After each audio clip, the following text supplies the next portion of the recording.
محترم ناظرین، جو شخص آیات مبارکہ صبح کے وقت تلاوت کرے اس کے دین کے ذکر کے معمولات کی کوتاہیوں کی تلافی ہو جائے گی،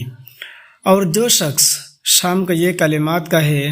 اس کے رات کے معمولات کی کوتاہیوں کی تلافی ہو جائے گی۔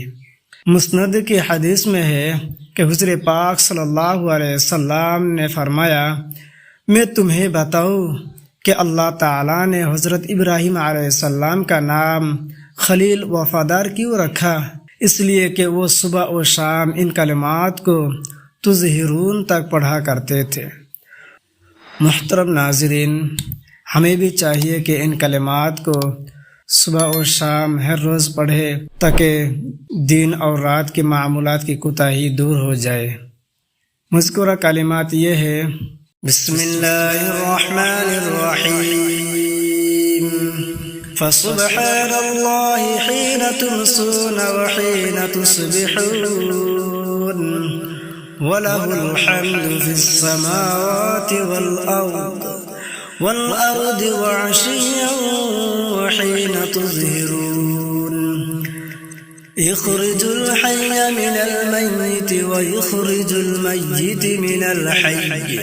وَيُحْيِي الْأَرْضَ بَعْدَ مَوْتِهَا وَكَذَلِكَ تُخْرَجُونَ۔ ترجمہ: پس تم پاکی بیان کرو اللہ کی جس وقت تم شام کرتے ہو اور جس وقت تم صبح کرتے ہو، اور اسی کے لیے حمد و ثنا ہے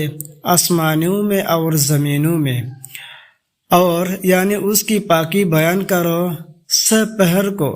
اور جس وقت تم ظہر کرتے ہو یعنی ظہر کے وقت، وہ جاندار کو بے جان سے نکالتا ہے اور بے جان کو جاندار سے نکالتا ہے، اور زمین کو اس کے مرنے کے بعد زندہ کرتا ہے، اور اسی طرح تم بھی مرنے کے بعد نکالے جاؤ گے۔